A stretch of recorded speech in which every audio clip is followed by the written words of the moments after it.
नमो सिद्धानं नमो आयर्यानं नमो अध्यायानं नमो लोये सवसाहुनं।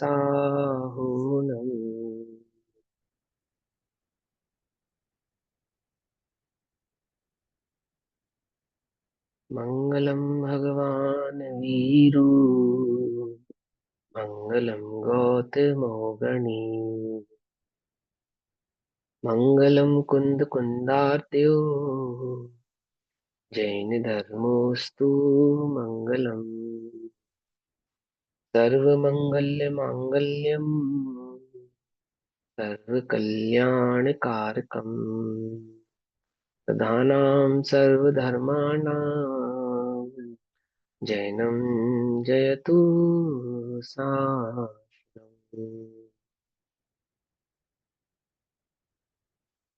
सर्वव्यापीकचिद्रूप स्वरूपाय परात्मने स्वोपलब्धि प्रसिद्धाय ज्ञानानन्दात्मने नमः।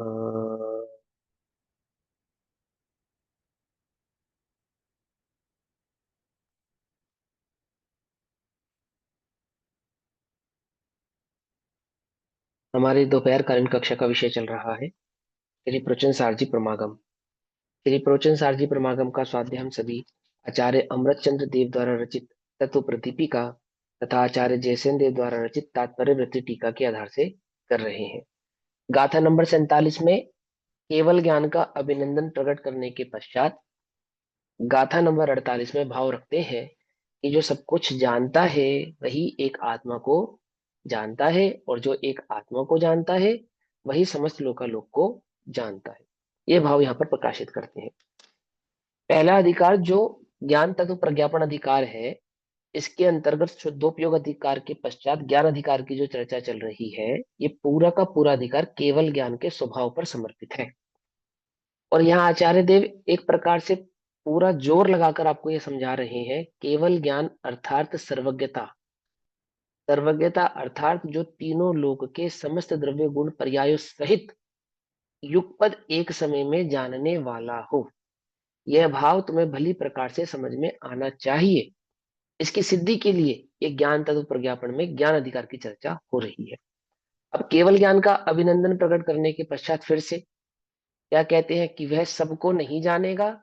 हमने अभिनंदन प्रकट किस प्रकार से किया? अभिनंदन प्रकट यह कहकर किया कि वह समस्त लोकालोक को जानता है, युगपद जानता है, समस्त भावों को जानता है, त्रिकालवर्ती पर्यायों को जानता है। और फिर कहते हैं यदि वह नहीं जानेगा तो क्या? तो फिर वह आत्मा को भी कैसे जानेगा? आत्मा को भी जान सकता नहीं है। एक ज्ञेय को नहीं जानेगा तो किसी ज्ञेय को नहीं जानेगा, और अगर एक ज्ञेय को जानेगा तो समस्त ज्ञेयों को जानेगा। वो एक ज्ञेय कौन सा है जिसको जानने पर समस्त ज्ञेय जानने में आ जाते हैं? कि वह एक ज्ञेय तो स्वज्ञेय है, ठीक है ना।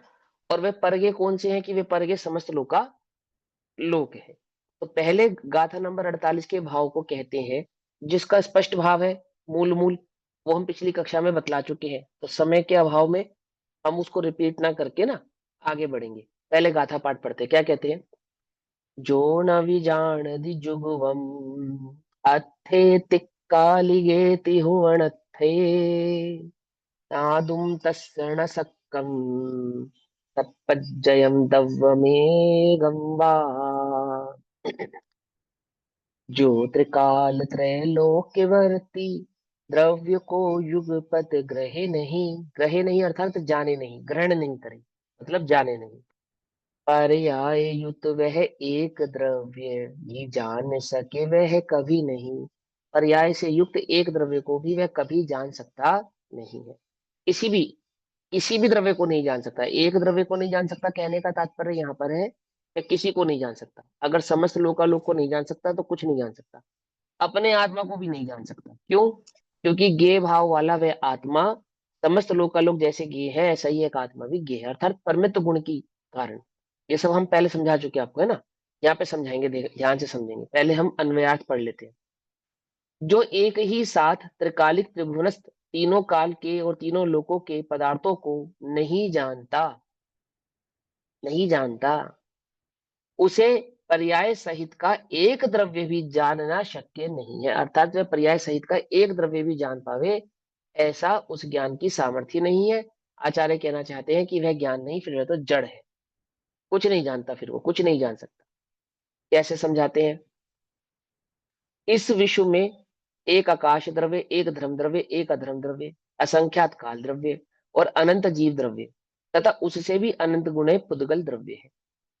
और उन्हीं के प्रत्येक के अतीत, अनागत और वर्तमान, ऐसे तीन प्रकारों से भेद वाली निरवधि प्रवृत्ति प्रवाह के भीतर पड़ने वाली, अर्थात समा जाने वाली अनंत पर्याय है। यहां तक हमने पिछली कक्षा में ध्यान से समझा है, हर एक शब्द के अर्थ को भली प्रकार से ग्रहण किया है। अब आगे चलते हैं।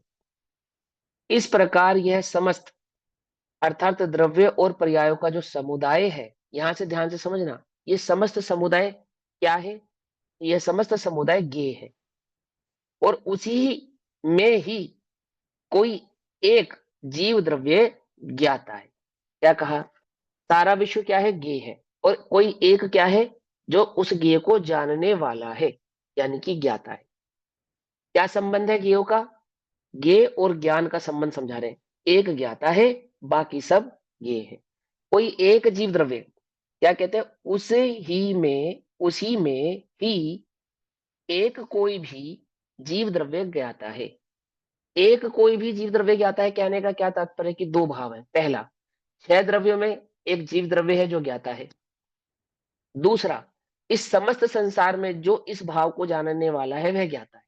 अर्थात जिसके पास ज्ञान है और जिसके ज्ञान का ये समस्त भाव ज्ञेय बनता है, वह ज्ञान ही ज्ञाता है।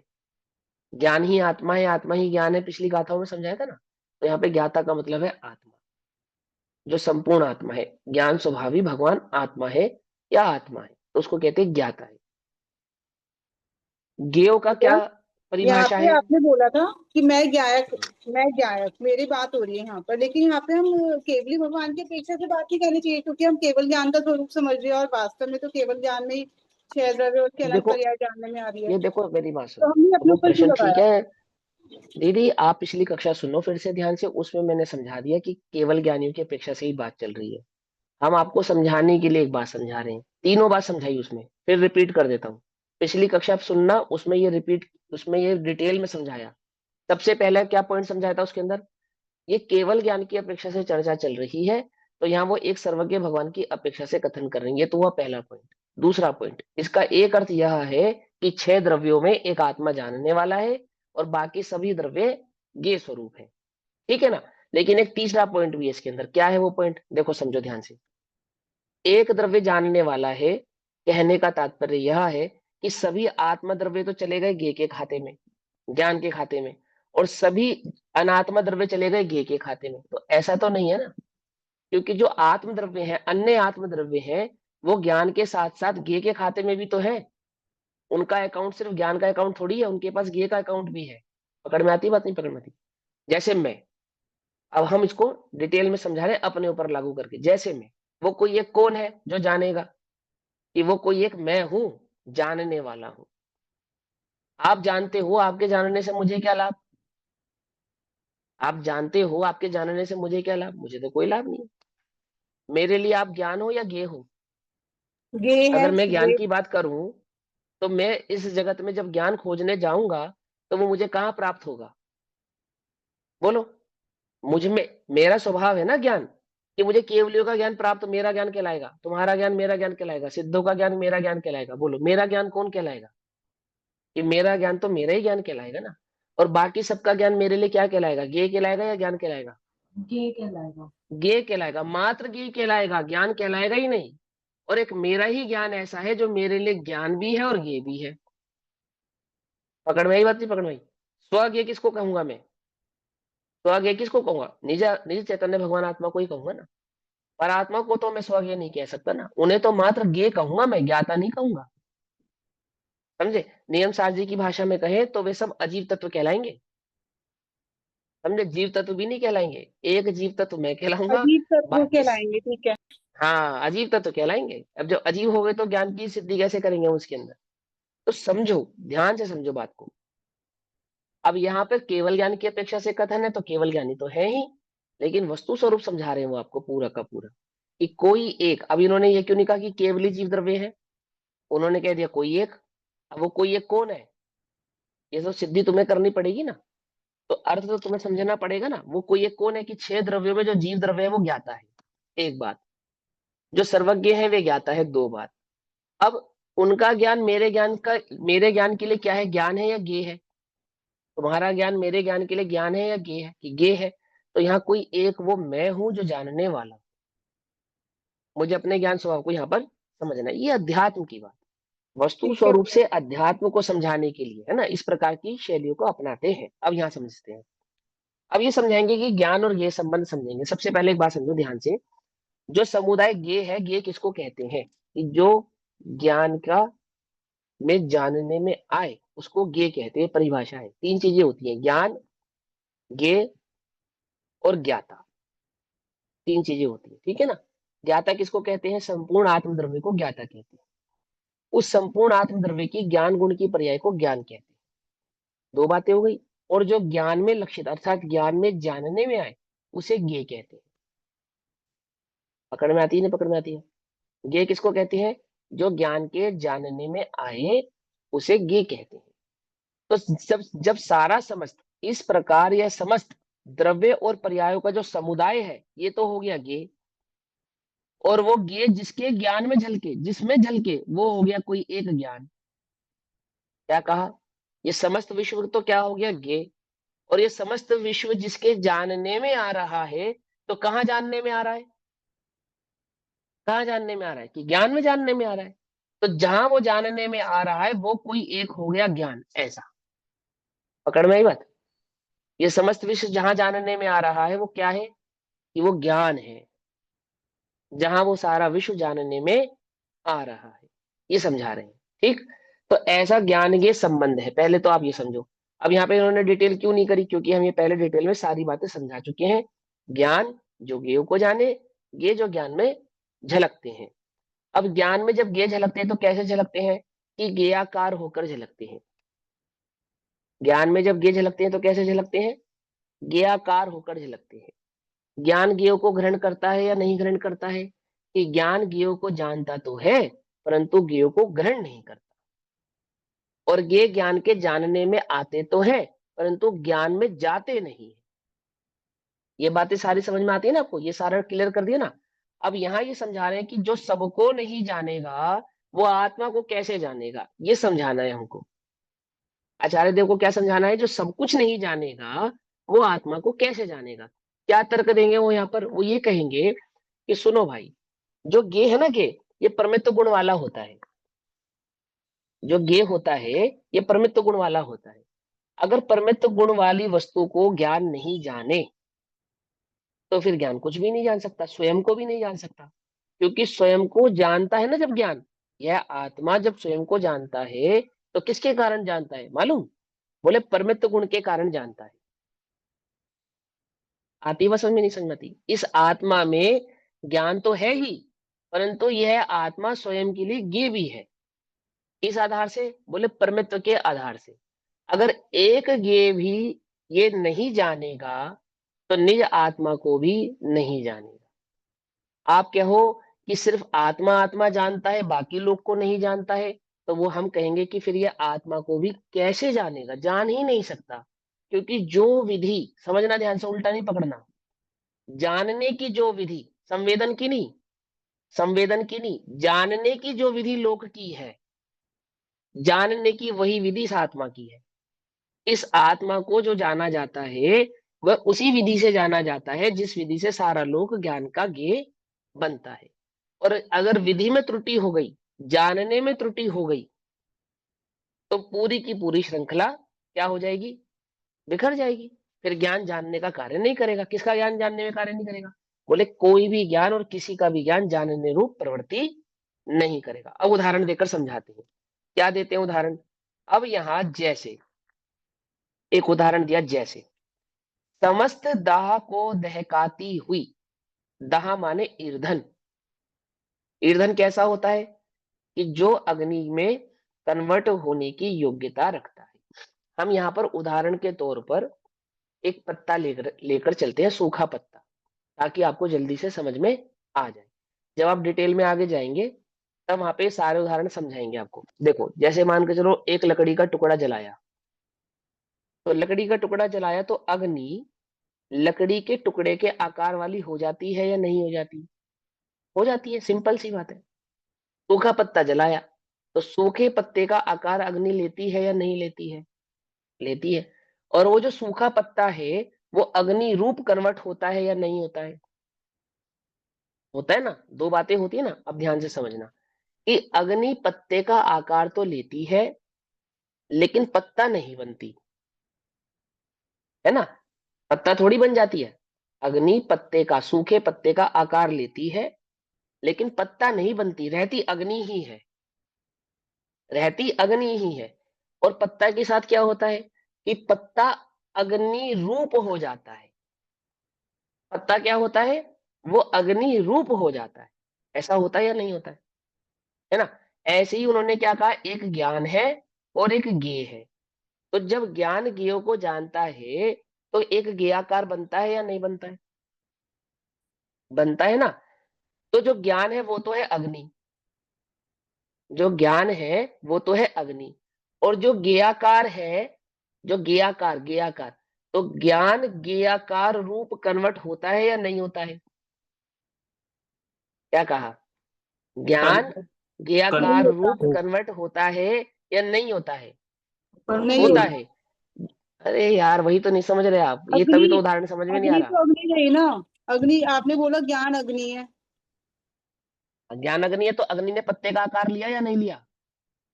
कन्वर्ट तो नहीं अग्नि हुआ ने ना। पत्ता रूप अरे दिखती भैया, है जब जलती है तो पत्ता रूप सुनो रहती तो, है जब। वही तो सुनो आकार तो लिया सही। पर कन्वर्ट तो नहीं हुआ ना, पत्ता आगे कन्वर्ट आगे हो। मत दौड़ो, आगे आगे मत दौड़ो, समझ लो पहले शांति से। आगे आगे मत दौड़ो, सुनो ध्यान से। अग्नि है, अग्नि अग्नि है। अग्नि पत्ते में आग लगाई तो अग्नि ने पत्ते का आकार लिया या नहीं लिया? लिया ना। ऐसे ही ज्ञान ज्ञेयाकार, ज्ञेय रूप नहीं, ज्ञेयाकार, ज्ञान ज्ञेयाकार भाव वाला होता है या नहीं होता है? होता है ना। ज्ञान ज्ञेयाकार, ज्ञान ज्ञेय के आकार रूप कन्वर्ट यानी कि प्रवृत्ति करता है या नहीं करता है? ज्ञेय रूप कन्वर्ट नहीं, ज्ञेयाकार। कि क्या फर्क है इसमें, कि जमीन आसमान का अंतर है इसके अंदर। ज्ञेय बनना और ज्ञेयाकार बनना, सारा का सारा ज्ञान ज्ञेय संबंध इस ज्ञेयाकार पे अटका है। मालूम? ये जो वैचित्र शक्ति है ना, ज्ञान की वैचित्र शक्ति, ये समझे बिना कुछ समझ में नहीं आने वाला ये ज्ञान के संबंध। फिर एक बात रिपीट करता हूं, ज्ञान ज्ञेय को जानता है, बात सिर्फ इतनी नहीं है। ज्ञान ज्ञेय को ज्ञेयाकार होकर जानता है, बात यह है। इसीलिए आचार्यों ने ये उदाहरण दिया अग्नि का। ये उदाहरण तुम्हें समझ में आए तो पूरी बात समझ में आए। उन्होंने कहा पत्ते में अग्नि लगाई, हाँ लगाई, तो अग्नि पत्ता बनी या नहीं बनी? पहला प्रश्न, कि अग्नि पत्ता नहीं बनी, लेकिन अग्नि ने पत्ते का आकार लिया या नहीं लिया? कि अग्नि ने पत्ते का आकार लिया। समझ में आई बात? अग्नि क्या नहीं बनी? अग्नि पत्ता नहीं बनी। अग्नि ने आकार किसका लिया? अग्नि ने आकार पत्ते का लिया। ये तो दो बातें हमें समझ में आ गई। अब तीसरी बात, क्या पत्ता अग्नि रूप कन्वर्ट हुआ? कि हाँ, पत्ता अग्नि रूप कन्वर्ट हुआ। पत्ता तो बन गया अग्नि, पत्ता पत्ता नहीं रहा। पत्ता तो क्या बन गया? अग्नि। लेकिन अग्नि पत्ता नहीं बनी, पत्ते का आकार मात्र लिया। अंतर समझ में आया इन बातों में? अंतर समझ में आया? एक देश उदाहरण है ये, और ये उदाहरण इतना टिपिकल है, लेकिन ज्ञान और ये संबंध पे पूरा फिट बैठता है। क्या कहा उन्होंने? एक परज्ञेय है, एक ज्ञान है। हमें ज्ञान का ज्ञेय से संबंध जो समझाना है वो ज्ञेय से नहीं समझाना, ज्ञान में बनने वाले ज्ञेयाकार से समझाना है। ज्ञान में बनने वाले ज्ञेयाकार से समझाना है। ध्यान से समझना, बड़े ध्यान से। तो जब आग लगाई गई सूखे पत्ते में, तो पहला प्रश्न, कि जब सूखा पत्ते में आग लगी तो आग आग रही या पत्ता बन गई? कि आग तो आग रही, पत्ता नहीं बनी। लेकिन उस अग्नि ने, आग ने पत्ते का आकार लिया या नहीं लिया? कि हाँ, उस अग्नि ने पत्ते का आकार तो लिया। अब तीसरा सवाल, क्या पत्ता पत्ता ही रहा कि नहीं? पत्ता तो पत्ता नहीं रहा, तो पत्ते का क्या हुआ कि पत्ता तो अग्नि बन गया। इतनी बात समझ में आ गई? अब यहां पर जो सबसे मूल बात है, तो सवाल ये उठता है कि अग्नि ने पत्ते का आकार क्यों लिया? क्या कहा? क्यों, क्या कहा? पत्ते अग्नि ने पत्ते का आकार क्यों लिया? तो कहेंगे उसमें पत्ता निमित्त था। क्या कहेंगे उसमें? अग्नि के पत्ते के आकार रूप परिणमित होने में पत्ता निमित्त था। अग्नि पत्ते रूप आकार ले, ये तो अग्नि की स्वयंगत योग्यता थी। लेकिन अग्नि ने पत्ते का ही आकार क्यों लिया? क्योंकि वो पत्ते में लगी थी ना, पत्ता निमित्त था।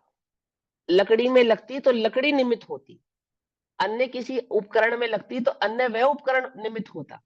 पकड़ में आती बात? नहीं पकड़ में आई? लकड़ी की कुर्सी में आग लगाई तो अग्नि ने कुर्सी का आकार लिया। क्यों लिया? क्योंकि जिसमें वह अग्नि लगी है वो कुर्सी उसमें उस आकार के बनने में निमित्त है। इतनी बात समझ में आई नहीं? ज्ञान में जो ज्ञेय आकार बना उसमें ज्ञेय निमित्त है। यदि ज्ञेय नहीं होता तो ज्ञान में ज्ञेय आकार कैसे बनता? क्या कहा?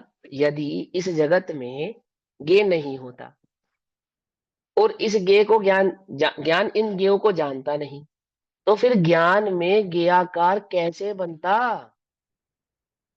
कैसे बनता? बोलो। अग्नि पत्ते का आकार बिना पत्ते के कैसे ले सकती है?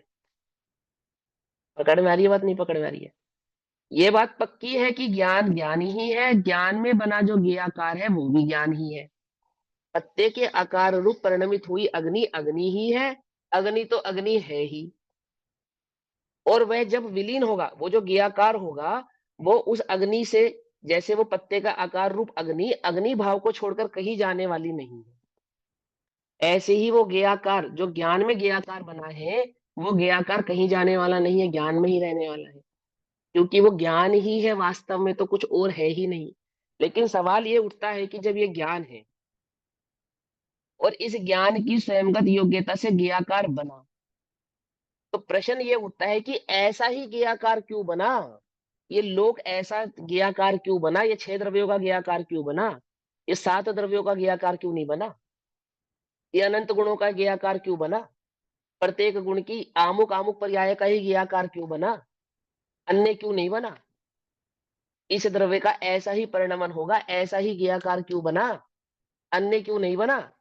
क्योंकि इस जगत में वैसा का वैसा ज्ञेय मौजूद है और उस ज्ञेय को ये ज्ञान जानता है, और ये ज्ञान जानता है और वो ज्ञेय इस ज्ञान के ज्ञेयाकार बनने में निमित्त है। आया समझ में? नहीं समझ में आया? समझ में आती है ये बात? ज्ञान की स्वयंगत योग्यता से ज्ञेयाकार बनता है, लेकिन वैसा का वैसा ज्ञेय जगत में मौजूद होना चाहिए, तो वह वो ज्ञेय उस ज्ञान में बनने वाले ज्ञेयाकारों का निमित्त कहलाता है। ये बात समझ में आई? तो मैं नहीं समझ में आई? अब यही बात डिक्टो ये उदाहरण कह रहा है आपसे, वर्ड टू वर्ड, एक भी वर्ड इधर से उधर नहीं होगा। मैंने अपने मन से कुछ नहीं कहा आपसे, जो आचार्यों ने कहा वही बात एज इट इज मैंने रिपीट कर दी।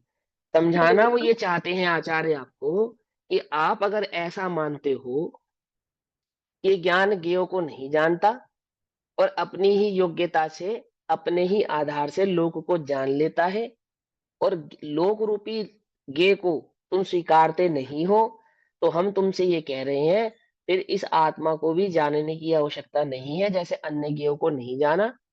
फिर ये जगत में कुछ नहीं जानता, सब भ्रम है, सब मिथ्या है, ये कहना चाहते हैं। वो ये कहना चाहते हैं कि लोक वास्तव में स्थित है एक बात, और वह लोक जो वास्तव में स्थित है ज्ञान उसे वास्तव में जानता है दो बात, और ज्ञान में जो ज्ञेयाकार बनता है उस ज्ञेयाकार के बनने में ये लोक ही निमित्त है, ये तीसरी बात। ये लोक ही निमित्त है। यदि ये लोक को ज्ञान नहीं जानता तो फिर ज्ञान में लोक का ज्ञेयाकार नहीं बन सकता था, और जिस ज्ञान में ज्ञेय का ज्ञेयाकार नहीं बनता है वो ज्ञान अपने स्वभाव को कैसे पहचानेगा? ये बताओ। क्योंकि अपने को जब जानेगा तो अपना भी ज्ञेयाकार बनाकर ही जानेगा। बात समझ में आती है नहीं समझ में आती? अपने को जानने के लिए भी अपना ज्ञेयाकार बनाकर ही जानेगा। बिना ज्ञेयाकार बनाए अपने स्वभाव का, अपने स्वभाव को यह ज्ञान जान सकता नहीं है। इस लोक को नहीं जानता, इसका मतलब यह आत्मा को भी जानने में समर्थ नहीं, ये कह रहे हैं। ठीक है, हाँ अब क्या प्रश्न है पूछो। नेहा दीदी क्या बोलने वाले थे आप? फिर ज्ञेयों से ज्ञान होता है, इस बात का खंडन कैसे होगा यहाँ पे? देखो, ज्ञेयों से ज्ञान होता है, ज्ञेयों से ज्ञान होता है का मतलब क्या होता है? ज्ञेयों से ज्ञान नहीं का तात्पर्य है कि ज्ञान का अस्तित्व ज्ञेयों से नहीं है। ज्ञेयों से ज्ञान नहीं है का मतलब ज्ञान का जो अस्तित्व है, जो ज्ञान की सत्ता है, वो ज्ञेयों के कारण नहीं है। ज्ञान को किसने जन्म दिया? पुत्र का अस्तित्व पिता के कारण है ना। पिता तो नहीं है जी, पुत्र हो गया। पिता तो नहीं है और पुत्र हो गया, ऐसा तो नहीं है। जैसे हिंदू कथाओं में आता है मकर ध्वज, किसका पुत्र है वो? किसका पुत्र मछली है का मालूम? शायद, हनुमान, मछली का। हनुमान का। तो कहते हैं हनुमान तो बाल ब्रह्मचारी है, हनुमान तो बाल ब्रह्मचारी है, मकर ध्वज कैसे हो गया? मकर ध्वज के पिता हनुमान कैसे हो गए? तो फिर उन्होंने एक कथा बनाई। क्या कथा बनाई? कि हनुमान जी का पसीना एक मछली के पेट में चला गया और उस मछली के गर्भ से जो मकर ध्वज उत्पन्न हुआ वो हनुमान पुत्र कहलाया। आई बात समझ में नहीं समझ में? मतलब इस जगत में अगर पुत्र है तो पिता के आधार से है ना, तो इस जगत में ज्ञान है तो ज्ञेयों के आधार से है ना, कि नहीं? ऐसा इसको कहते हैं ज्ञेयों से ज्ञान नहीं। आई बात समझ में? कि ज्ञान को जन्म देने वाला या ज्ञान की सत्ता का कारण या ज्ञान की अस्तित्व का कारण ज्ञेय नहीं है, ये है इसका अर्थ। और ज्ञेयों का अस्तित्व ज्ञान के कारण नहीं है, वे भिन्न भिन्न सत्ता वाले स्वयंभू अपने अपने आधार से उपस्थित है इस जगत में। ज्ञान के संबंध का अर्थ ये नहीं है कि ज्ञेय नहीं है तो ज्ञान भी नहीं है और ज्ञान नहीं है तो ज्ञेय भी नहीं है। ज्ञेयों से ज्ञान नहीं का अर्थ यह है कि ज्ञान की सत्ता ज्ञेयों से भिन्न है। लेकिन ज्ञान की सत्ता ज्ञेयों से भिन्न होने पर भी ज्ञान का स्वभाव क्या है? जानना। और ज्ञेयों का स्वभाव क्या है? जानने में आना। तो इस संबंध का निषेध थोड़ी होता है इससे, समझे? और ये संबंध कोई कर्ता कर्म संबंध थोड़े ही है, ये तो स्वभाव है। ये तो स्वभाव है। क्या स्वभाव है? ज्ञान जानता है और ज्ञेय जानने में आते हैं। सिंपल। क्या है ये? ज्ञेयों का स्वभाव है जानने में आना और ज्ञान का स्वभाव है जानना। स्वाभाविक भाव है। आप ये कहो कि सूर्य तो भिन्न है और सूर्य की उष्णता भिन्न है, बोलो। अग्नि तो भिन्न है, अग्नि की उष्णता भिन्न है, बोलो। ऐसा नहीं होता। प्रकाश में उष्णत्व भाव उसका स्वाभाविक भाव है, प्रकाश में उष्णता स्वभाव है। ऐसे ही ज्ञान में जानना स्वभाव है और ज्ञेयों में जानने में आना स्वभाव है, क्योंकि छहों द्रव्यों में परमेत्व नाम का गुण है। एक बात और, लेकिन ज्ञान एकमात्र आत्मा का गुण है। इसलिए छह द्रव्य जानते तो नहीं है, जानता एक आत्मा है, लेकिन जानने में छह द्रव्य आते हैं। क्या कहा? कुछ बात समझ में आ रही है ना? क्योंकि जानने में छह द्रव्य आते हैं, तो वो जानने में किसके जानने में आते हैं? ज्ञान के जानने में आते हैं। ओहो, इसका मतलब ज्ञान है इसलिए ये है कि नहीं? नहीं, इसका मतलब ये नहीं कि ज्ञान है इसलिए ये है। इसका मतलब तो सिर्फ एक स्वभाव समझाना है कि ज्ञान ज्ञेयों को जानता है और ज्ञेय ज्ञान के जानने में आते हैं। सत्ता नहीं इससे सिद्ध करते, सत्ता तो दोनों की भिन्न ही है। आई बस है ना? देखो, अग्नि का लोप हो जाएगा पंचम काल के अंत में, है ना? तो ईंधन का भी लोप हो जाएगा ना, बोलो। अग्नि का लोप हो जाएगा तो ईंधन का भी लोप हो जाएगा ना? नहीं, ऐसा तो नहीं है ना। तुम्हारे घर का लाइटर और माचिस दोनों खराब हो गए, अब तुम्हारे घर में गैस सिलेंडर नहीं है ना, बोलो। है या नहीं है? अरे कमाल कर दिया। क्योंकि वो गैस और सिलेंडर जो भी जलाते वो तो तुम माचिस या लाइटर से जलाते ना। अब वो जलेगा बिना माचिस या बिना लाइटर के? जलेगा या नहीं जलेगा ये बताओ? बिना अग्नि के नहीं जलेगा। तो हमने क्या कहा? हमारे तो घर का सिलेंडर ही खत्म हो गया। सही कहा या गलत कहा? गलत कहा ना? आपने ऐसे ही आपने कहा ज्ञ नहीं है, ओहो ज्ञान भी खत्म हो गया। ज्ञान नहीं है, ओहो ज्ञ भी खत्म हो गए। अरे भैया ऐसा नहीं है, ऐसा नहीं है। ज्ञान की सत्ता भिन्न है, ज्ञेयों की सत्ता भिन्न है। लेकिन ज्ञेयों से ज्ञान नहीं कहने का तात्पर्य क्या है? ज्ञेयों के कारण ज्ञान नहीं। ज्ञान की सत्ता ज्ञेयों से भिन्न है, ज्ञेयों की सत्ता ज्ञान से भिन्न है। आती है बस समझ में? आती है ना? हाँ, अब उदाहरण समझेंगे। और कोई प्रश्न है तो पूछो, फिर मैं ये उदाहरण क्लियर करूंगा आगे। या ये ज्ञान और ज्ञाता एक ही है ना? ज्ञान और ज्ञाता एक ही है और एक अलग ही अलग है, भी है। अलग अलग कैसे है ये? हाँ देखो, ज्ञान और ज्ञाता माने आत्मा, एक बात, ठीक है ना? तो ज्ञान का दूसरा नाम आत्मा भी है या ज्ञाता भी है, ये तो हो गई एक बात। जैसे मिठास है और शक्कर है, एक है या अलग अलग है? एक ही है। लेकिन अगर हमें इन्हें अलग अलग करके समझाना हो तो हम कर सकते हैं ना। तो आत्मा के अनंत गुणों में ज्ञान गुण की एक पर्याय को ज्ञान कहते हैं, बाकी अनंत गुणों की पर्याय को ज्ञान नहीं कहते। और अखंडता की अपेक्षा से ज्ञान ही आत्मा है, आत्मा ही ज्ञान है। आपके उत्तर में मैं ये भी कह सकता था कि एक ही है, मैंने नहीं कहा। क्यों? क्योंकि कहीं कहीं पे हम भिन्न करके भी समझाएंगे, भेद करके भी समझाएंगे, तो आप वहां कंफ्यूज ना हो इसलिए। तो ज्ञान और आत्मा एक ही है, आत्मा का ही दूसरा नाम ज्ञाता भी है। लेकिन गुणों की पर्यायों की अपेक्षा से हम ऐसा कहते हैं कि आत्मा का एक गुण ज्ञान है और उस ज्ञान गुण की एक पर्याय का नाम ज्ञान है, ज्ञान पर्याय, जो जानने रूप परिणमित होती है। आई बात समझ में? चलो अब आगे चलते हैं। अब उदाहरण सभी लोग ध्यान से समझना। अगर तुम्हें यह सिद्धांत समझ में आ गया, क्या कहा? आत्मा में बनने वाला, ज्ञान में बनने वाला ज्ञेयाकार, बोले उसका निमित्त कौन है? कि उसका निमित्त यह जगत है।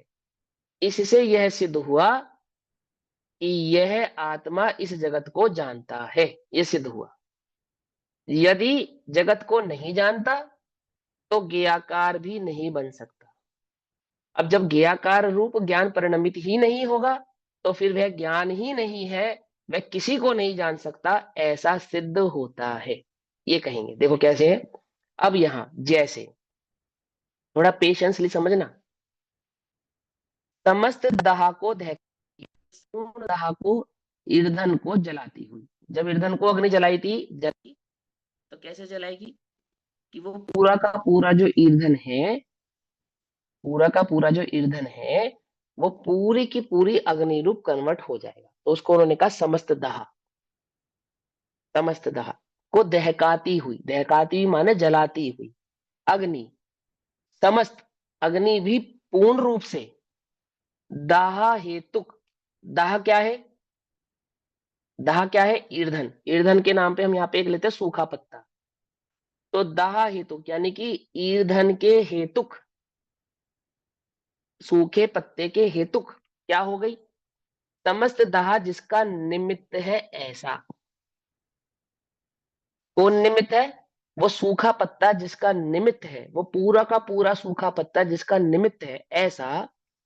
समस्त दाह कार्य, समस्त दाहकार पर्याय रूप परिणमित, अर्थात वह पूरी की पूरी अग्नि सूखे पत्ते के रूप परिणमित, माने उस पूरी अग्नि का आकार कैसा हो गया? सूखे पत्ते जैसा, ऐसा। सकल एक, लेकिन वो सूखे पत्ते रूप आकार में परिणमित होती हुई जो अग्नि है, वो संपूर्णतः क्या है? कि एक अग्नि ही है, क्योंकि पत्ता भी अग्नि में कन्वर्ट होता जा रहा है, अग्नि रूप हो रहा है।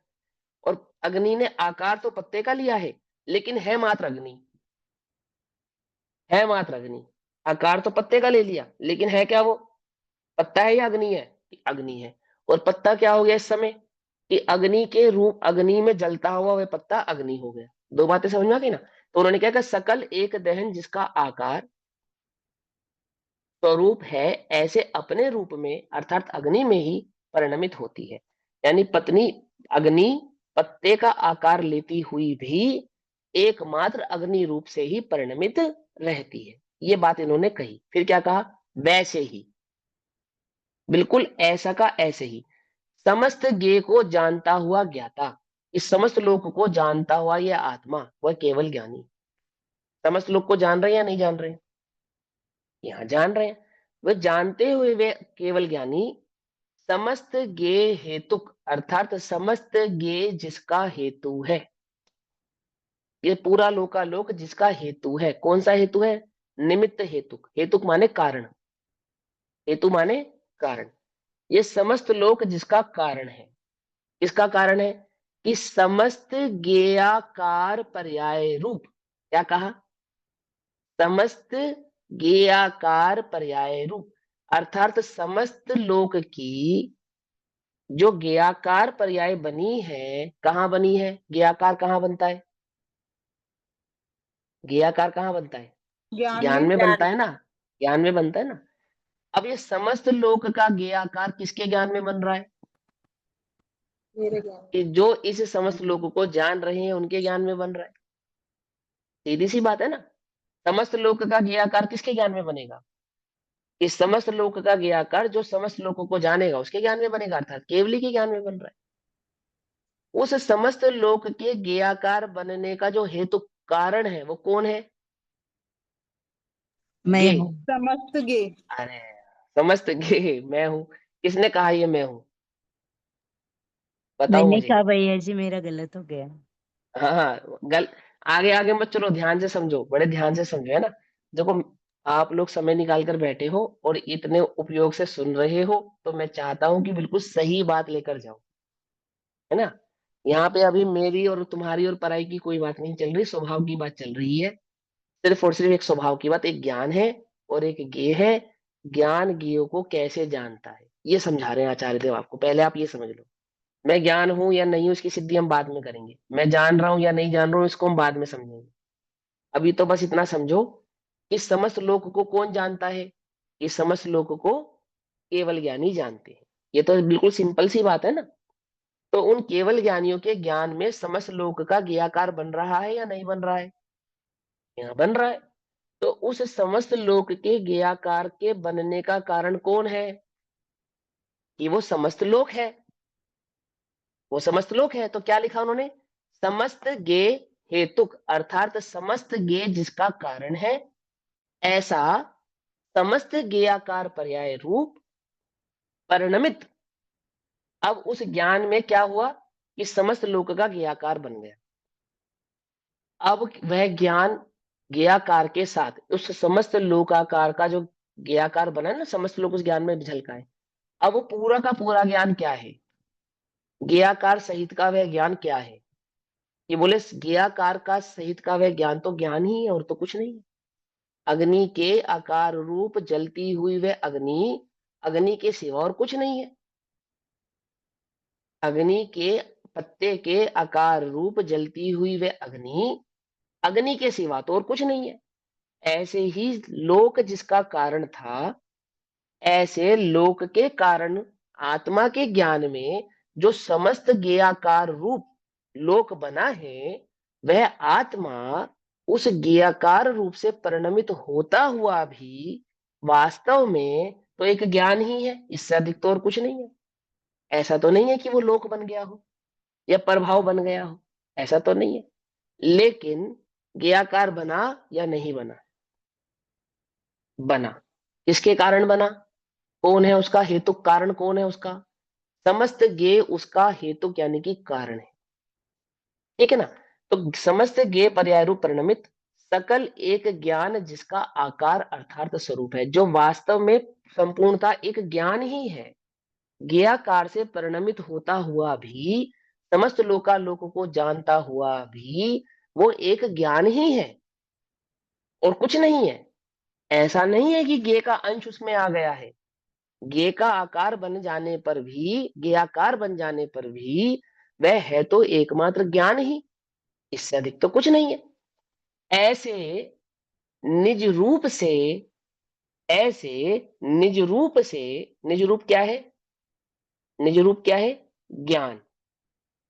निज रूप क्या है? ज्ञान। ज्ञान से जो चेतना के कारण, चेतना के कारण यानी कि ज्ञान और दर्शन के कारण, चिति शक्ति का क्या लक्षण है? ज्ञान और दर्शन की समग्रता को क्या कहते हैं? चेतना कहते हैं। याद है ना, समय सार आदि आदि ग्रंथों में समझाया आपको कई बार। चेतना किसको कहते हैं? जो ज्ञान और दर्शन से युक्त हो, ऐसे संयुक्त परिणाम का नाम है चेतना। ठीक है ना? तो चेतना के कारण यानी कि ज्ञान और दर्शन ऐसे गुणों के कारण स्वानुभव प्रत्यक्ष है। क्या है? वह चैतन्य भाव चेतने के कारण, जानने के कारण कैसा है? अनुभूति से अनुभव तो प्रत्यक्ष है, उस रूप परिणमित होता है, यानी कि अपने आत्मा का जो परिणमन है वो ज्ञान रूप स्वानुभूति रूप ही परिणमित होता है, अन्य रूप परिणमित नहीं होता। इस प्रकार वास्तव में द्रव्य का स्वभाव है, ऐसा इस ज्ञान द्रव्य का, आत्म द्रव्य का स्वभाव है। आगे, किंतु किंतु जो समस्त ज्ञेय को नहीं जानता, क्या कहा? पहले उन्होंने उदाहरण देकर क्या समझाया? आधा उदाहरण समझ में आया तुमको? अब इस सिद्धांत से, इस उदाहरण से सिद्धांत घटित करेंगे ये। सभी लोग ध्यान से समझना, इधर उधर मत जाना। बस 2 मिनट और लेंगे आपके हम, ये उदाहरण समझ में आ जाएगा आप सबको। क्या उदाहरण समझाया उन्होंने? उन्होंने कहा एक अग्नि है और एक सूखा पत्ता है। तो अग्नि जब सूखे पत्ते में लगाई गई तो अग्नि ने सूखे पत्ते का आकार ले लिया, लेकिन वो टोटल यानी वो अग्नि सूखे पत्ते के आकार में जलती हुई भी एकमात्र अग्नि है और कुछ नहीं है। ऐसे ही ये ज्ञान है। इस ज्ञान ने समस्त लोकालोक को जाना। जाना या नहीं जाना? जाना। और समस्त लोकालोक का जो ज्ञेयाकार इस ज्ञान में बना, ऐसा ज्ञेयाकार बनता हुआ भी वह ज्ञान तो एकमात्र ज्ञान है और स्वानुभूत प्रत्यक्ष अर्थात अपने निज चैतन्य भगवान आत्मा का अनुभव कर रहा है, लोक का अनुभव नहीं कर रहा है। ऐसा इस वस्तु का स्वरूप है। अब यदि तुम उस ज्ञान के अंदर उस ज्ञेयाकार को स्वीकार नहीं करोगे, अर्थात तुम ये बात नहीं मानोगे कि ज्ञान ने लोक को नहीं जाना, यदि तुम ये बात कहोगे कि अग्नि ने पत्ते का आकार ही नहीं लिया, ठीक है ना, अग्नि है पत्ता नहीं है, ये बात हम मानते हैं, ज्ञान है लोक नहीं है उस ज्ञान में, ये बात हम मानते हैं। लेकिन अगर तुम ये कहोगे कि ज्ञान में लोक का ज्ञेयाकार बना ही नहीं, या इस ज्ञान ने लोक को जाना ही नहीं, अगर तुम ऐसा कहोगे तो क्या होगा? तो देखो क्या कहते हैं, किंतु जो समस्त ज्ञेय को नहीं जानता, अगर तुम ऐसा कहोगे कि ज्ञान ज्ञेयों को नहीं जानता, समस्त ज्ञेयों को नहीं जानता, केवल ज्ञान इस लोकालोक को नहीं जानता, यदि तुम ऐसा कहोगे, ध्यान से समझना, ये मूलाचार्य की टीका है ना। वो क्या कह रहे हैं? यदि तुम ऐसा मानोगे, क्या मानोगे यदि तुम? कि ज्ञान लोक को नहीं जानता, लोकालोक, केवल ज्ञान में लोकालोक नहीं झलकता, केवल ज्ञान लोकालोक को नहीं जानता, यदि तुम ऐसा मानोगे, यदि तुम ऐसा मानोगे तो क्या होगा? तो वह आत्मा, कौन आत्मा?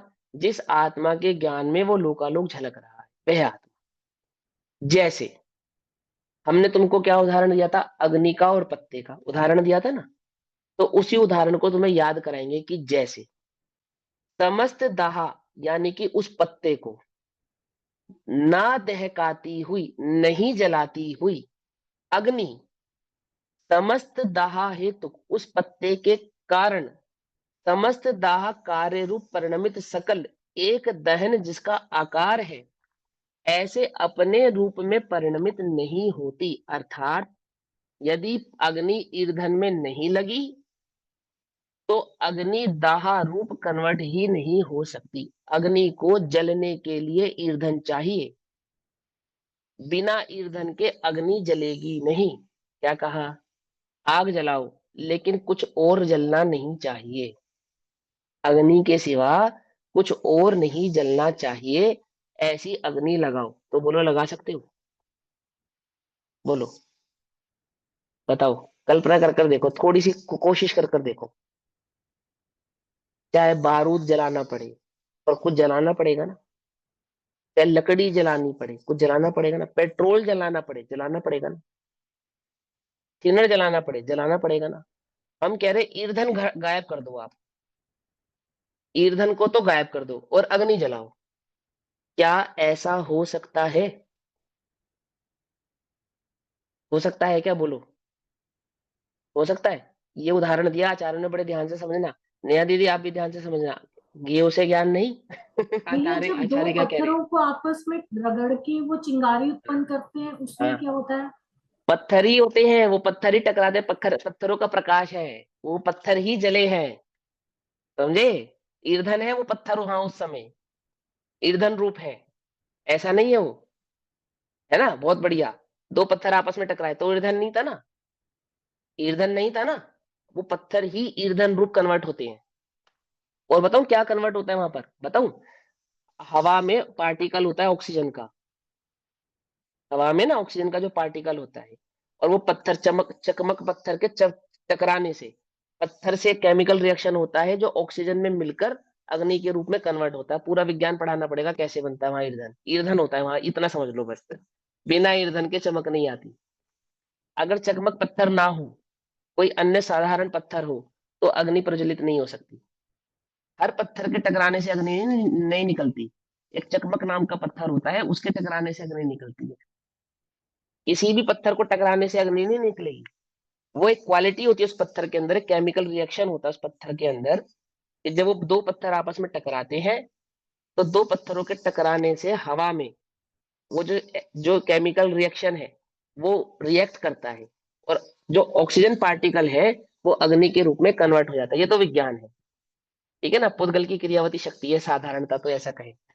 लेकिन अल्टीमेट बात यह है कि दो पत्थरों के टकराने पर भी जो अग्नि निकलती है वो बिना ईंधन की नहीं होती। तो आचार्य ने हमें ये उदाहरण दिया कि देखो भाई, अग्नि जलाई थी, बोले हाँ जलाई थी। कहाँ जलाई थी, बोले सूखे पत्ते में जलाई थी। तो अग्नि ने सूखे पत्ते का आकार लिया था, बोले हाँ लिया था। और वो वहां पे अग्नि के सिवा कुछ और था कि बोले अग्नि ही थी बस, और कुछ तो था ही नहीं। अग्नि ही अग्नि थी, वो पत्ता भी अग्नि रूपी कन्वर्ट हो गया। अब हम तुमसे कह रहे हैं कि ईंधन तो हम तुम्हें देंगे नहीं, और तुम्हें अग्नि जलानी है, तो बोलो जला पाओगे? एक देश होता है उदाहरण, एक देश लो कि नहीं भैया हम बिना ईंधन के तो अग्नि नहीं जला सकते। यानी अग्नि जलानी है तो ईंधन ही चाहिए। आई बात समझ में। और जो ज्ञान ज्ञाकार रूप कन्वर्ट नहीं हुआ, वो ज्ञान कैसे, वो ज्ञान है, इसकी सिद्धि कैसे होगी, बोलो। क्या कहा, अग्नि कैसे जलेगी बिना ईंधन के? तो देखो उदाहरण क्या दिया उन्होंने, बड़े ध्यान से समझना भैया, सर घुमाने वाला उदाहरण है ना। देखो क्या कहते हैं, इस प्रकार वास्तव में द्रव्य का स्वभाव है, किंतु जो समस्त ज्ञेय को नहीं जानता, ये समस्त लोकालोक को नहीं जानता। अब समस्त ज्ञेय में कौन आ गए, मैं भी आ गया ना, मैं भी आ गया ना। मैं जानूंगा, एक को जानूंगा तो सब जानने में आए बिना रहेगा नहीं, एक बात, क्योंकि सभी ज्ञेय हैं। और जो समस्त ज्ञेयों को नहीं जानता, तो मैं भी ज्ञेय भाव भगवान आत्मा हूँ, ज्ञेय स्वरूप हूँ, मैं भी उसके अंदर कन्वर्ट हो गया। वो समस्त ज्ञेयों को नहीं जानता। वह आत्मा, वह जानने वाला जो आत्मा है जिसके साथ तुमने ये शर्त लगाई कि वो सबको नहीं जानता, ये शर्त लगाई ना तुमने, तो जैसे समस्त दाह को नहीं दहकाती हुई, जिसने उस दाह को यानी उस ईंधन को नहीं जलाया है, जो ईंधन रूप कन्वर्ट नहीं हुई है अग्नि, और वो समस्त दाह हेतुक समस्त दाह कार्य पर्याय रूप परिणमित सकल एक दहन जिसका आकार है, जो अग्नि ईंधन में लगने के बाद ईंधन के आकार रूप परिणमित हो जाती है। रहती तो अग्नि ही है, ईंधन नहीं हो जाती, लेकिन समस्त आकार अपना ईंधन भाव वाला उसका बन जाता है, उसकी पर्याय ईंधन के आकार रूप परिणमित हो जाती है, लेकिन रहती वो एकमात्र अग्नि ही है, सकल अग्नि है। ऐसे अपने रूप में परिणमित नहीं हो सकती, अर्थात अग्नि रूप में परिणमित नहीं हो सकती। बिना ईंधन के अग्नि अपने भाव को प्रकाशित नहीं कर सकती। ये तो उदाहरण दिया, एक देश उदाहरण। अब उत्तर, उसी प्रकार समस्त ज्ञेय हेतुक, अर्थात समस्त लोकालोक जिसका हेतुक है, अर्थात ज्ञेय जिसका हेतुक है, कारण है, ज्ञेय जिसका कारण है, किसका कारण है ज्ञेय, समस्त ज्ञेयाकार पर्याय रूप परिणमित सकल एक ज्ञान जिसका आकार है, अर्थात ज्ञान जिस आकार रूप परिणमित हुआ, किस आकार रूप परिणमित हुआ, बोलो। अगर ज्ञान को ज्ञानाकार होना है ना, तो ज्ञान को जाने बिना ज्ञानाकार नहीं हो सकता। क्या कहा, कुछ बात समझ में आई या नहीं समझ में आई? देखो बड़े ध्यान से समझो क्या कहते हैं। स्व पर प्रकाशक ज्ञान कैसा है? स्व पर प्रकाशक। तो पर तो ज्ञेय है ही, तो स्व कौन है? स्व कौन है? अगर पर ज्ञेय है तो स्व कौन है? बोले स्व भी ज्ञेय है, क्योंकि जाने बिना ज्ञान, जाने बिना ज्ञान नहीं है। ज्ञान का क्या काम है? जो जाने वो ज्ञान है। ज्ञान किसको कहना? जो जानता हो उसे ज्ञान कहते हैं। तो ज्ञान अगर कुछ नहीं जाने, मान लो कुछ नहीं जानता, तो ज्ञान ज्ञान को तो जाने, तभी तो ज्ञान कहलाएगा ना। दर्पण क्या किसे कहते हैं? दर्पण बोलो, जिसमें कुछ झलके, जिसमें कुछ झलके। देखो इसमें कुछ झलक रहा है, झलक रहा है, ये दर्पण है, ये दर्पण है। क्यों नहीं है दर्पण भैया? इसमें झलक देखो ना ध्यान से, दर्पण है, मैं कह रहा हूं ये दर्पण है। कि भैया ज्ञान उसको कहेंगे जो जाने, और आप कह रहे हो कि जो जानने में आएगा वो ज्ञेय है, और ज्ञेयाकार रूप परिणमित नहीं हुआ, तो ये ज्ञान कैसे सिद्ध हुआ? कुछ समझ में आई? तर्क समझ में आ रहा है आचार्यों का क्या कहना चाहते हैं? जो ज्ञेय को जानकर ज्ञेयाकार रूप परिणमित हो वो ज्ञान है। पहली बात ये कही उन्होंने। आप कहते हो कि ज्ञेयों को नहीं जानता, तो जब ज्ञेयों को नहीं जानेगा तो स्वयं को कैसे जानेगा? और जिस जिस ज्ञान में ज्ञान ही ज्ञानाकार ज्ञेयाकार रूप प्रकट नहीं हो रहा है, वो ज्ञान ज्ञान ही नहीं है। हम उसको ज्ञान ही नहीं स्वीकारते। देखो क्या लिखा है, समझना ध्यान से, थोड़ा सा उपयोग सूक्ष्म करो, बहुत अच्छी बात है और बहुत ध्यान से समझ में आएगी। पूरा का पूरा खेल तुम्हें ज्ञानाकार और ज्ञेयाकार का समझ में आएगा, ठीक है ना। आचार्य तो ये कहना चाहते हैं, ज्ञान ज्ञेय से कभी भिन्न नहीं हो सकता। जब तक ज्ञान रहेगा जब तक ज्ञेय रहेंगे, जब तक ज्ञेय रहेंगे तब तक ज्ञान रहेगा। ये तो ये सिद्ध कर रहे हैं, ज्ञान स्वभाव से ही स्वपर प्रकाशक होने से ज्ञेयाकार भाव उसमें बनता ही बनता है। पर का नहीं बनेगा तो स्व का बनेगा, पर बिना ज्ञेयाकार का ज्ञान नहीं होता, ये कह रहे हैं। और जो ज्ञेयाकार है वो वास्तव में है तो ज्ञानाकार ही, लेकिन ज्ञेयाकार के बिना नहीं है। चाहे वो ज्ञेयाकार परद्रव्य रूप हो, चाहे वो ज्ञेयाकार स्वद्रव्य रूप हो। पकड़ में आती नहीं? पकड़ में आती? या तो स्व को जाने या तो पर को जाने, किसी को ना जाने वो ज्ञान नहीं है। अर्थात जो ज्ञान ज्ञेयाकार रूप कन्वर्ट नहीं हुआ वो ज्ञान नहीं है, ये कह रहे हैं। तो देखो क्या कहते हैं, सुनो। उसी प्रकार समस्त ज्ञेय हेतुक, समस्त ज्ञेय जिसका कारण है, ऐसे समस्त ज्ञेयाकार पर्याय रूप परिणमित, अर्थात जो समस्त लोकालोक के ज्ञानाकार में ज्ञेयाकार बना, इस ज्ञेयाकार रूप से परिणमित होता हुआ वह सकल एक ज्ञान ही जिसका आकार है। वह एक ज्ञान आकार माने ज्ञान ही जिसका स्वभाव है। आकार माने स्वभाव, ऊपर पढ़ा था ना, स्वरूप। एक ज्ञान ही जिसका स्वरूप है। ऐसे अपने रूप में स्वयं चेतना के कारण स्वानुभव प्रत्यक्ष होने पर भी परिणमित नहीं होगा। अर्थात स्वानुभव प्रत्यक्ष होने पर भी, अनुभव होने पर भी अपने को नहीं जान पाएगा, क्योंकि अपने को जानने के लिए ज्ञेयाकार होना पड़ेगा, और ज्ञेयाकार होने का तुमने निषेध कर दिया है तो ज्ञान ही है, तो ज्ञान ही। तो क्या कहा? अपने रूप से स्वयं चेतना के कारण स्वानुभव प्रत्यक्ष होने पर भी, स्वानुभव प्रत्यक्ष होने पर भी क्या नहीं हो पाएगा? परिणमित नहीं होता। क्या परिणमित नहीं होता? अर्थात अपने को परिपूर्णतया अनुभव नहीं करता, अर्थात नहीं जानता, नहीं जान पाएगा। क्यों? इस प्रकार यह फलित होता है कि जो सबको नहीं जानता वह अपने को अर्थात आत्मा को भी नहीं जानता। क्यों? अपने को जानने की और पर को जानने की जो विधि है वो एक ही है। क्या? कि ज्ञान में ज्ञेयाकार होकर जाने। और तुम जब ज्ञेयाकार का निषेध करोगे तो जिस भी ज्ञेयाकार का निषेध कर दो, निज ज्ञेयाकार का निषेध उसमें आपोआप हो जाने वाला है। अब भावार्थ समझो, देखो ध्यान से। जो अग्नि, ध्यान से समझना, काष्ठ तृण पत्ते इत्यादि, लकड़ी या कोई तिनका या कोई सूखा पत्ता इत्यादि, इन समस्त दाह पदार्थों को नहीं जलाती। कोई अग्नि यदि इन पदार्थों को नहीं जलाती, उसका दहन स्वभाव यानी कि उसका जो अग्नि स्वभाव है वह काष्टादिक समस्त दाह जिसका निमित्त है ऐसा। अग्नि जलेगी तो किसके निमित्त से जलेगी? ईंधन के निमित्त से जलेगी।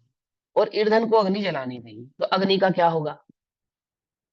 ईंधन की छोड़ो, अग्नि का क्या होगा? बोले अग्नि रहेगी ही नहीं, क्योंकि अग्नि ईंधन के आधार से है ना। उदाहरण दे रहे हैं आपको, तो क्या कहते हैं, समस्त दाह कार्य रूप परिणमित ना होने से अपूर्ण से अपरिणमित होता है। अपूर्ण रूप से परिणमित होता है अर्थात परिपूर्ण रूप से परिणमित नहीं होता। उसी प्रकार इसीलिए परिपूर्ण एक दहन जिसका स्वरूप है, ऐसी वह अग्नि अपने रूप ही पूर्ण रीत्या परिणमित नहीं होती, अर्थात फिर उस अग्नि का ही अभाव हो जाने वाला है। अग्नि को रहने के लिए ईंधन का आधार चाहिए, और ईंधन को यदि उसने अग्नि रूप कन्वर्ट नहीं किया, परिणमित नहीं किया, तो वह अग्नि अग्नि रूप ही परिणमित नहीं हो सकती। ये उदाहरण दिया उन्होंने। उदाहरण समझ में आ गया? उदाहरण समझ में आ गया? अब भावार्थ में इन्होंने ज्ञाकार वाली बात नहीं ली, बस पत्ते के आकार वाली बात। ठीक है, कोई बात नहीं, आपको इजी करना है ना, भावार्थ में इजी करना होता है, इसलिए समझाया। अब आगे सुनो। उसी प्रकार यह आत्मा, कौन आत्मा? जो ये लोकालोक को जानता है, वह आत्मा, वह सर्वज्ञ भगवान, समस्त द्रव्य पर्याय रूप समस्त ज्ञेय को नहीं जानते। अगर हम ऐसा कहते हैं कि वे समस्त लोकालोक को नहीं जानते, ऐसा हम स्वीकार करते हैं, फिर क्या होगा? ऐसा मानने पर उनका जो ज्ञान है, समस्त ज्ञेय जिसका निमित्त है, ऐसे उस ज्ञान में जो ज्ञेयाकार बन रहा है ना, उस ज्ञेयाकार का निमित्त कौन है? जानने का निमित्त कौन है? सर्वज्ञता का निमित्त कौन है?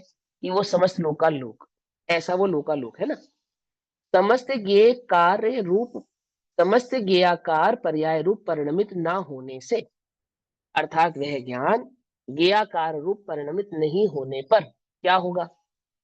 अपूर्ण से परिणमित होता है, अर्थात वो पूर्णतया परिणमित नहीं होगा। अब जब पूर्णतया परिणमित नहीं होगा तो क्या होगा? कि परिपूर्ण रूप से परिणमित नहीं होता, और इसीलिए परिपूर्ण एक ज्ञान जिसका स्वरूप है, ज्ञान मात्र ही जिसका स्वरूप है, ज्ञानाकार और ज्ञेयाकार, वह कंप्लीट अपने आप में एक ज्ञान है, और वो ज्ञान भाव ही जिसका स्वरूप है। ज्ञान का स्वरूप कैसा है? ज्ञानाकार मात्र, ज्ञानाकार होता हुआ ज्ञेयाकार और ज्ञेयाकार होता हुआ ज्ञानाकार, ये ज्ञान का परिपूर्ण स्वरूप है। समझ लेना बड़ी बात ध्यान से।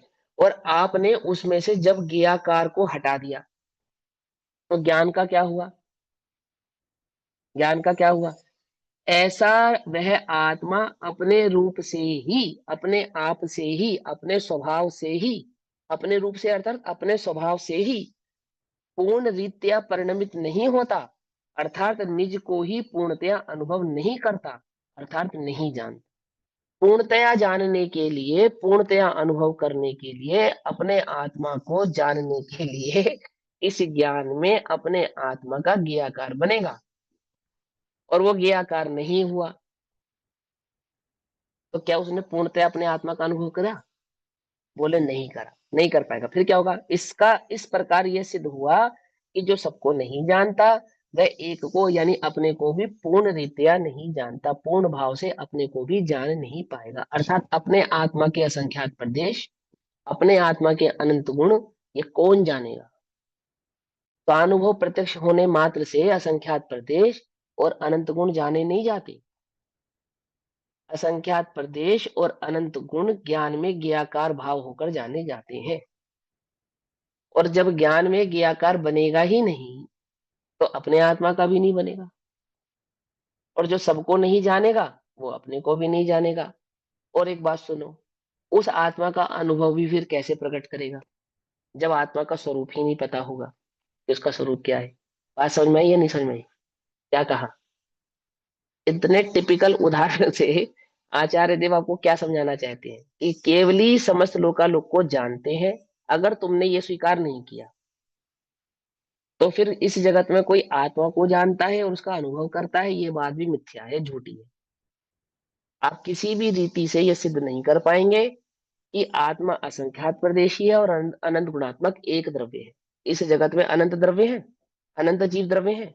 उन अनंत जीव द्रव्यों में मैं एक भिन्न जीव द्रव्य हूँ, और वो जो एक भिन्न जीव द्रव्य हो वो असंख्यात प्रदेशी अनंत गुणात्मक हो। इस बात की सिद्धि हो ही नहीं सकती, कोई नहीं कर पाएगा इस बात को सिद्ध। और जब तुमने पूर्णतया जीव के स्वभाव को ही जाना, पहचाना, तो तुमने अपने आत्मा का अनुभव कर लिया, ये बात कैसे सिद्ध होगी? वस्तु के परिपूर्ण स्वभाव को जाने बिना, समझे बिना आत्मानुभूति प्रकट हो गई, यानी कि तत्व के स्वरूप को समझे बिना आत्मानुभूति प्रकट हो गई। ऐसा हो सकता है? बोलो, ऐसा तो नहीं हो सकता। तो इससे तो ये सिद्ध हुआ फिर इस जगत में सर्वज्ञ छोड़ो, अनुभूति प्रकट करने वाले ज्ञानी भी जगत में नहीं है, कोई नहीं है। फिर इस जगत में कुछ भी सिद्ध नहीं होने वाला। आती है बात समझ में? नहीं समझ में आती है? जो सबको जानेगा वो एक आत्मा को जानेगा। कल की कक्षा में ध्यान है, समस्त वस्तु स्वरूप को जाने बिना इस आत्मा का अनुभव नहीं कर सकते आप। किसके आधार से जानोगे, कैसे पहचानोगे? क्योंकि वह ज्ञान तो जानता ही नहीं, पर ज्ञेय को तो जानता ही नहीं, ज्ञाकार होकर तो जानता ही नहीं। बात समझ में आ रही है? नहीं समझ में आ रही है? अग्नि ईंधन रूप कन्वर्ट हुई है, अर्थात ज्ञान ज्ञाकार भाव रूप हुआ है, ऐसा होने पर भी ज्ञान ही है, इसका निषेध नहीं कर रहे हम, लेकिन वो ज्ञाकार रूप हुआ ही नहीं, अर्थात उसने पर को जाना ही नहीं, तो उसने इस आत्मा को भी नहीं जाना, जान सकता नहीं। क्योंकि सर्वज्ञ हुए बिना आत्मा का असंख्यात प्रदेश, अनंत गुणात्मक भाव, परिपूर्ण भाव जाना नहीं जा सकता। और जो एक द्रव्य के द्रव्य गुण पर्याय भाव को नहीं जानता, जो अन्य द्रव्यों के द्रव्य गुण पर्याय को नहीं जानेगा, वो अपने द्रव्य गुण पर्याय को कैसे जानेगा? आपको कैसे मालूम चलेगा कि मेरा द्रव्य आपके द्रव्य से भिन्न है? आपको कैसे पता चलेगा कि मेरे असंख्यात प्रदेश आपके असंख्यात प्रदेशों से भिन्न है? अब देखो एक और उदाहरण समझो। सिद्ध शिला के आकाश के एक प्रदेश पर कितने सिद्ध विराजमान है? अनंत अनंत। हाँ, उनके प्रदेश और मेरे प्रदेश भिन्न है या नहीं है? कैसे भिन्न। मालूम चलेगा? कैसे मालूम चलेगा जब मैं जानूंगा ही नहीं तो? कि एक प्रदेश पे विराजमान असंख्यात सिद्ध भगवानों के सभी सभी सिद्धों के जो प्रदेश हैं और जो मेरे प्रदेश हैं वो सबके भिन्न भिन्न हैं, ये कैसे मालूम चलेगा? दूसरी बात, क्या आकाश के उस एक प्रदेश पे सिर्फ सिद्धों के प्रदेश है और किसी के प्रदेश नहीं है? छयों धर्म के द्रव्य, प्रदेश नहीं? छयों द्रव्य। हाँ, धर्म नहीं है, अधर्म नहीं है, पुद्गल नहीं है। वो सभी प्रदेश मेरे प्रदेशों से भिन्न है, वे सभी द्रव्य मेरे द्रव्यों से भिन्न है। ये कौन पहचानेगा? जो पूर्णतः वस्तु स्वरूप कोई नहीं जान पाएगा, वो आत्मा को कैसे जानेगा? उससे तो ये सिद्ध हुआ कि उसने एक आत्मा को भी नहीं जाना, उस आत्मा को भी नहीं पहचाना। एक आत्मा को जानने, पहचानने और अनुभवने की विधि का ही लोप हो गया। किस बात से? अगर तुमने सर्वज्ञ लोकालोक को नहीं जानते हैं इस बात को माना तो, इस बात। अब ये इतनी बात सुनने के पश्चात, है ना, अभी हालांकि इस पे तात्पर्यवृत्ति टीका भी है, इसी भाव को आचार्य जयसेन देव और सरल करने की चेष्टा करेंगे और सरल तरीके से समझाएंगे, परंतु अब इस समय हो गया है। तब तक के लिए सभी को जय जिनेन्द्र। ओम नमः सिद्धेभ्य। चर्चा कल करेंगे। निज निधि निज में बताई यह अनंत उपकार, उसके लिए जिन वाणी माँ को वंदना।